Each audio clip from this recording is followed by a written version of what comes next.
Cricket को आज की तारीख में बल्लेबाजों का खेल माना जाता है, लेकिन इस खेल के इतिहास में एक समय ऐसा भी था जिसमें कुछ गेंदबाजों ने क्रिकेट की इस मान्यता पर प्रश्न चिन्ह लगा दिया था। Courtney Walsh, Curtly Ambrose, Wasim Akram और वकार यूनुस, ये कुछ ऐसे नाम हैं जिन्होंने ब्रायन लारा और सचिन तेंदुलकर के दौर में गेंदबाजों की प्रतिष्ठा को स्थापित करने का काम किया था। इसी दौर में एक ऐसा गेंदबाज भी आया था जो बल्लेबाजों को रफ्तार से डराने की बजाय उन्हें मूर्ख बनाने में विश्वास रखता था। एक ऐसा खिलाड़ी जिसने वेस्टइंडीज की दशकों से चली आ रही अजय बादशाहत को ललकारा और अपनी टीम के एक घातक गेंदबाजी लाइनअप को सुदृढ़ बनाने में अहम भूमिका निभाई थी। नमस्कार दोस्तों, मेरा नाम है अनुराग सूर्यवंशी और आप देख रहे हैं नारद टीवी की खास पेशकश द नाइटमेयर्स फॉर बैट्समैन, जिसमें आज हम बात करने वाले हैं ग्लेन मैकग्राथ के बारे में। 9 फरवरी 1970 के दिन ऑस्ट्रेलिया के न्यू साउथ वेल्स में टेस्ट क्रिकेट इतिहास के दूसरे सबसे सफल तेज गेंदबाज ग्लेन डोनाल्ड मैकग्राथ का जन्म हुआ था और जब इनकी उम्र 3 वर्ष की थी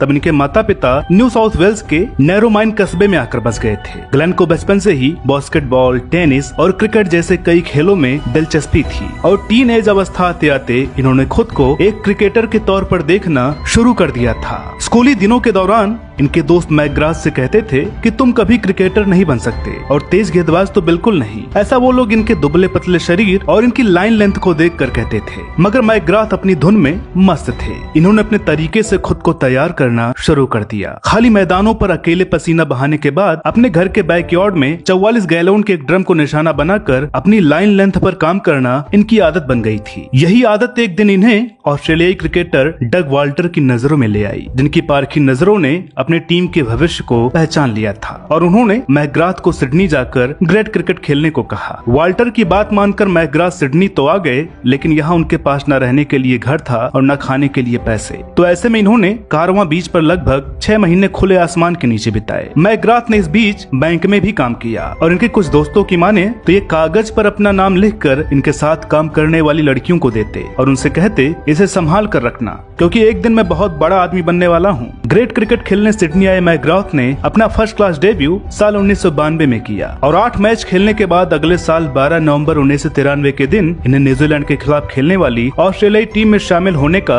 बुलावा आ गया था। शुरुआत साधारण रही, लेकिन अपनी दूसरी टेस्ट सीरीज में वेस्टइंडीज के खिलाफ इन्होंने अपनी प्रतिभा की पहली झलक विश्व पटल पर रखी, जिसे देखने वाली हर नजर इस गेंदबाज की कायल हो गई थी। ब्रायन लारा जैसे खिलाड़ियों वाली अजय कैरिबियाई टीम जो पिछले 15 सालों से एक भी टेस्ट सीरीज नहीं हारी थी, उसे एक नए गेंदबाज ने रौंद दिया था। मैकग्राथ ने सीरीज में 17 विकेट लिए और ऑस्ट्रेलिया यह सीरीज 2-1 से जीत गई। यहाँ से ऑस्ट्रेलिया ने अपना विजय अभियान शुरू किया जो आगे एक दशक तक बदस्तूर जारी रहा। वेस्टइंडीज को धराशायी करने वाले इस गेंदबाज के पास अपने समकालीन गेंदबाजों की तरह रफ्तार नहीं थी, लेकिन एक जगह पर गेंद डालते रहने की कला और 6 फुट 6 इंच की हाइट इन्हें सबसे अलग गेंदबाज बनाती थी। अपने पहले एशेज के पहले मैच के दौरान इंग्लैंड की टीम को ढेर कर देने वाला मैकग्राथ का 85 रन देकर 6 विकेट चटका देने वाला वो अविस्मरणीय कारनामा सबको याद है और सबको ये भी याद है कि इस गेंदबाज ने अपने करियर में माइक एथर्टन को कभी नहीं बख्शा। 19 बार किसी एक बल्लेबाज को आउट करना अपने आप में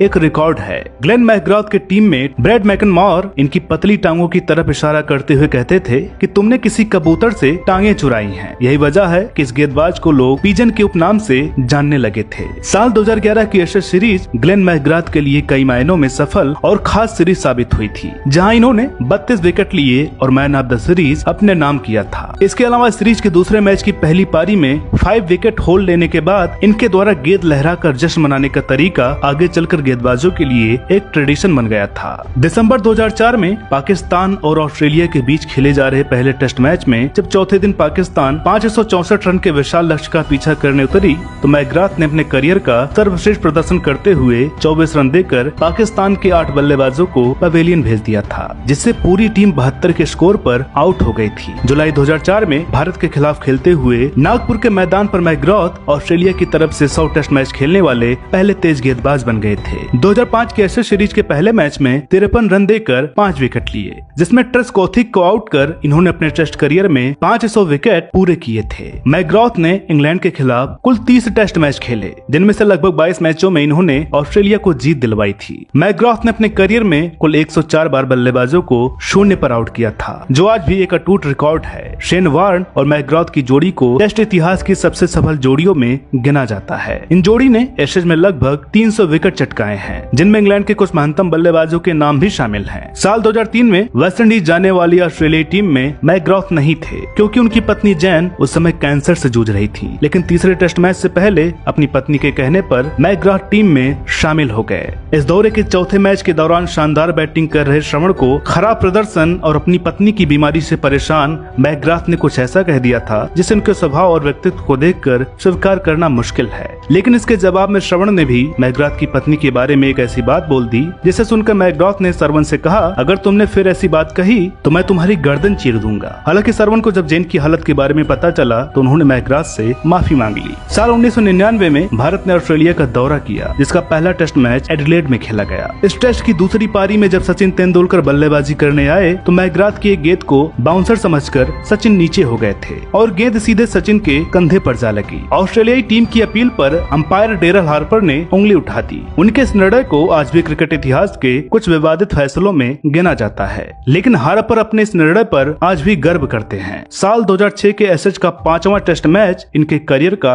आखिरी टेस्ट मैच था जिसमें अपनी आखिरी गेंद पर विकेट लेकर इस गेंदबाज ने अलग अंदाज में टेस्ट क्रिकेट को अलविदा कहा था। टेस्ट क्रिकेट की तरह वनडे क्रिकेट को भी इन्होंने अप्रतिम तरीके से अलविदा कहा। 2007 के वर्ल्ड कप में 26 विकेटों के साथ प्लेयर ऑफ द टूर्नामेंट रहने वाले इस गेंदबाज ने अपने करियर को जिस तरह अलविदा कहा वैसा मौका हर किसी को नसीब नहीं होता। मैकग्राथ ने अपने करियर में कुल 124 टेस्ट मैच खेले जिनमें इनके विकेटों का आंकड़ा 563 है। साथ ही इन्होंने 29 बार अपने करियर में 5 विकेट होल लिए हैं। वनडे क्रिकेट में मैकग्राथ ने 250 मैच खेले जिनमें इनके विकेटों का आंकड़ा 381 है, जिसमें 15 रन देकर 7 विकेट इनका सर्वश्रेष्ठ प्रदर्शन है। मैकग्राथ के पास गेंद को एक लाइन और लेंथ पर डालने का ऐसा हुनर था कि अगर उन्हें एक सिक्के पर गेंद डालने को कहा जाए तो यह काम वो दिन भर कर सकते हैं। ऐसी ही सटीकता इस गेंदबाज की याददाश्त में भी देखने को मिलती है। सैकड़ों अंतर्राष्ट्रीय मैच खेलने के बाद और अनगिनत यादगार स्पेल डालने के बावजूद भी इस गेंदबाज को अपनी हर टेस्ट विकेट आज भी याद है। बल्लेबाज का नाम विकेट नंबर से लेकर स्टेडियम तक। हर्षा भोगले से एक वार्तालाप के दौरान मैकग्राथ ने इस बात को सही साबित भी किया था। अपनी पत्नी जेन के साथ इन्होंने मैकग्राथ फाउंडेशन की